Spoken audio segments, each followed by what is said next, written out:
একদিকে ঘন্টার পর ঘন্টা লোডশেডিং, অন্যদিকে চুলায় গ্যাস নেই, কারখানায় উৎপাদন কমে যাচ্ছে, সিএনজি স্টেশনে বাড়ছে অপেক্ষার লাইন। কিন্তু সবচেয়ে বড় প্রশ্ন হল, যখন বিদ্যুৎ নেই, গ্যাস নেই, তখন বিল বাড়ছে কেন?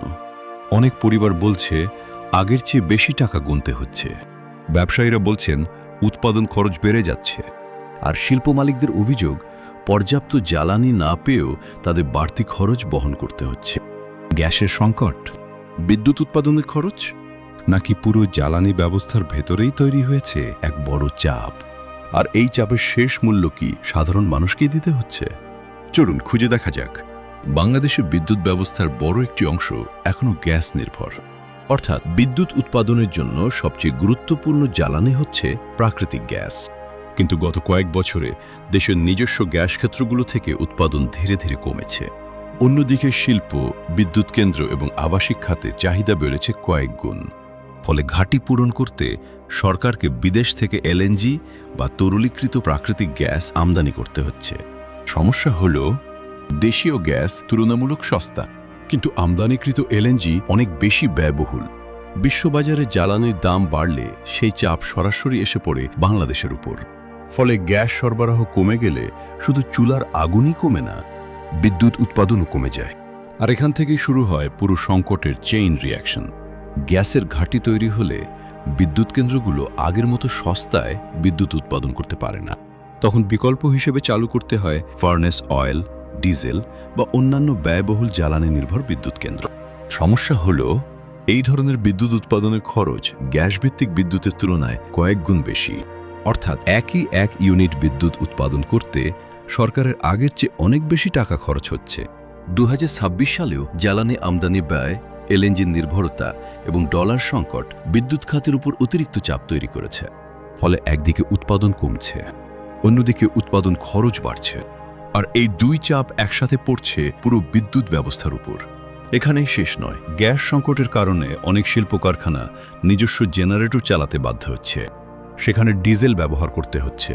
ফলে উৎপাদন খরচ বাড়ছে, আর উৎপাদন খরচ বাড়লে শেষ পর্যন্ত পণ্যের দামও বেড়ে যায়। অর্থাৎ গ্যাস সংকট শুধু বিদ্যুৎ বিলেই নয়, খাবার, পোশাক, পরিবহন প্রায় সবকিছু দাম বাড়ানোর পেছনেও ভূমিকা রাখছে। আর এ কারণেই অনেক অর্থনীতিবিদ এই পরিস্থিতিকে শুধু জ্বালানি সংকট নয়, বরং একটি অর্থনৈতিক চাপের চক্র বলে আখ্যা দিচ্ছেন। এই সংকটের সবচেয়ে বড় প্রভাব পড়ছে সাধারণ মানুষের উপর। কারণ একজন নাগরিক একই সময়ে দুই দিক থেকে চাপের মুখে পড়ছেন। প্রথম চাপ, বিদ্যুৎ নেই, গ্যাস নেই, উৎপাদন কমে যাচ্ছে। দ্বিতীয় চাপ, ব্যয় বৃদ্ধি, বিল বাড়ছে, বাজার দর বাড়ছে, পরিবহন খরচ বাড়ছে। ফলে বাস্তবে মানুষ কম সেবা পেয়েও বেশি খরচ করছে। অন্যদিকে শিল্প খাতেও পরিস্থিতি সহজ নয়। গ্যাসের চাপ কমে গেলে অনেক কারখানায় উৎপাদন স্বাভাবিক রাখা কঠিন হয়ে পড়ে। আপনার ব্যবসা কি এখনও শুধু ফেসবুক পেজের উপর নির্ভর করছে? আজকের দিনে মানুষ সেই ব্যবসাকেই বেশি বিশ্বাস করে যার একটি প্রফেশনাল ওয়েবসাইট রয়েছে। তাই ওয়ার্শিপ বিডি নিয়ে এসেছে বিশেষ offer. Domain, hosting, mobile friendly design, WhatsApp integration এবং আরও অনেক কিছু সহ আপনার ব্যবসাকে একটি বিশ্বস্ত ব্র্যান্ডে রূপান্তর করুন। আর এখনই হোয়াটসঅ্যাপে যোগাযোগ করুন অথবা ডিসক্রিপশনের লিঙ্কে ক্লিক করুন। মেশিন বন্ধ থাকে, অর্ডার ডেলিভারি দেরি হয়, কখনো কখনো বিদেশি ক্রেতার কাছেও নেতিবাচক বার্তা যায়। বিশেষ করে তৈরি পোশাক, টেক্সটাইল, ডাইং, সিরামিক এবং স্টিল শিল্পের মতো জ্বালানি নির্ভর খাতগুলো বেশি ঝুঁকিতে থাকে। অর্থনীতিবিদদের মতে দীর্ঘমেয়াদে এই পরিস্থিতি চলতে থাকলে দেশের রপ্তানি সক্ষমতাও ক্ষতিগ্রস্ত হতে পারে। আরেকটি বড় সমস্যা হচ্ছে আস্থার সংকট। যখন মানুষ একদিকে লোডশেডিং দেখছে, অন্যদিকে বাড়তি বিল দেখছে, তখন স্বাভাবিকভাবেই প্রশ্ন উঠছে, আমি যদি সেবা না পাই তাহলে বেশি টাকা দিচ্ছি কেন? এখন সামাজিক যোগাযোগ মাধ্যম থেকে শুরু করে সাধারণ মানুষের আলোচনার কেন্দ্রবিন্দুতে পরিণত হয়েছে। প্রশ্ন হল, বিশেষজ্ঞদের মতে সংকটের মূল সমাধান লুকিয়ে আছে তিনটি জায়গায়। প্রথমত, দেশীয় গ্যাস অনুসন্ধান ও উৎপাদন বাড়ানো।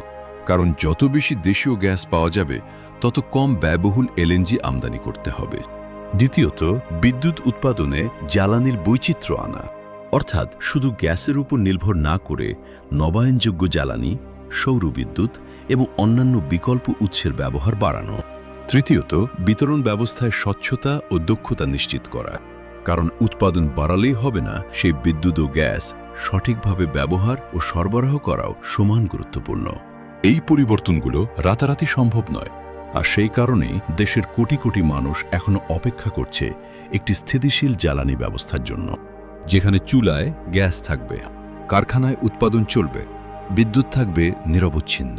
আর বিল বাড়লে মানুষ অন্তত বুঝতে পারবে কেন বাড়ছে। এটি সরাসরি অর্থনীতি, শিল্প, কর্মসংস্থান এবং সাধারণ মানুষের জীবনযাত্রার সঙ্গে জড়িত। প্রশ্ন হবে, বাংলাদেশের জ্বালানি নিরাপত্তা আসলে কতটা ঝুঁকির মুখে?